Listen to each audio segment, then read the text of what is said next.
அண்ணாமலை குறித்து பேசுனீங்க. கொஞ்ச நாள் கொஞ்சம் மௌனமா இருக்காரு அண்ணாமலை அப்படின்னு சொன்னீங்க. இல்ல வருவாரு அப்படின்னு சொல்றீங்க. அண்ணாமலைக்குன்னு ஒரு வாக்கு சதவீதம் இருக்குது. நீங்களே கடந்த நேர்காணல்ல பலமுறை எங்ககிட்ட சொல்லியிருக்கீங்க. கடந்த நாடாளுமன்ற தேர்தலில் சொன்னீங்க. இப்ப அந்த வாக்கு சதவீதம் பாஜகவுக்கு தான் போதா, எங்க போகுது? நிச்சயமா போகாது. எந்த சந்தேகம்? எங்க போகுது? போக வேண்டிய இடத்துக்கு போகும்.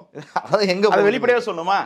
அண்ணாமலை ஆதரவாளர்கள், மாற்றத்தை விரும்பக்கூடியவர்கள், 2 திராவிடம், அதிமுக திமுக 2 பேரும் ஓலினோ இந்த வேணான்ற ஒரு கூட்டம்.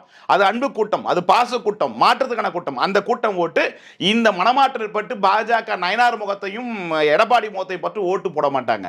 அது அவரு அண்ணாமலை சொன்னா கூட, எடப்பாடி சொன்னா கூட அண்ணாமலை ஓட்டுகள் இந்த முறை மாற்று தாவேக்காவுக்கும் நாம் தமிழருக்கும் செல்ல கூட செல்லும் ஒழிய அதிமுகவுக்கும் திமுகவும் ஒரு ஓட்டு கூட செல்லாதுன்னு பார்க்கலாம். ஓகே, அண்ணாமலை ஆதரவாளர்களுடைய ஓட்டு வந்து தாவேக்காக்கு தான். வாய்ப்பே இல்லை. தாவேக்காக்கு தான் போகுது. அவர் படித்தவன் சார், படித்தவன், அரசு அதிகாரிங்க, அரசியல் நன்கு புரிஞ்சவன், நடுநிலையான மக்கள், புரிதலோடு இருக்கக்கூடிய எஜுகேஷன் கல்வி அறிவு படைத்தவர்களுடைய ஆதரவாளர் தான் அண்ணாமலைக்கு அதிகமாக இருக்கு.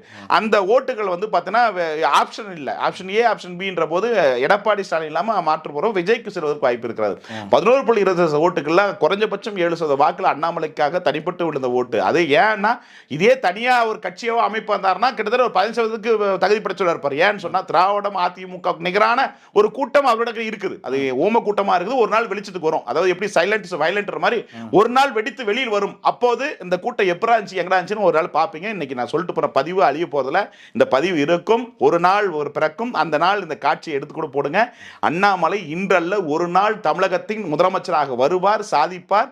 அவர் ஏங்க ஒரு ஐபிஎஸ் பதவியை விட்டுட்டு இன்னைக்கு டிஜிபியா இருக்கலாம், எப்படி உச்சமடைதலாம், அதை தூக்கி போட்டுட்டு வராருன்னா எப்படி விஜய் அவர்கள் சினிமாவை 209 கோடி வருமானத்தை தூக்கி போட்டு வராரு, அது மாதிரி ஒரு ஐபிஎஸ் தூக்கி போட்டாருன்னா ஆட்சி அதிகாரத்தில் வக்கிறது தான் வருவார். சும்மா போயிட்டு வருவாங்களா? இன்றைக்குனா இருக்கலாம்.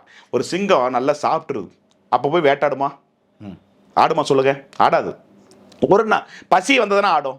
அது போல சிங்கம் இன்னைக்கு வயிறொப்பி இருக்கு. ஒரு நாள் பசி வரும். அன்னைக்கு இவர்களெல்லாம் தாக்கு பிடிச்சிருக்க மாட்டாங்க. இது எப்படி புரிஞ்சுக்கிறதுன்னு எனக்கு தெரியல. புரியவர்களுக்கு புரியும், ஒரு நாள் தெரியும். அதாவது என்ன, ஒரு நாள் அந்த சிங்கம் நெகட்டிவாவும் புரிஞ்சுக்கலாம். நெகட்டிவா எடுத்துக்கோனா பாசிட்டிவா எடுத்துங்க. இன்று சைலண்ட், நாளை வைலண்டா பார்க்கலாம்.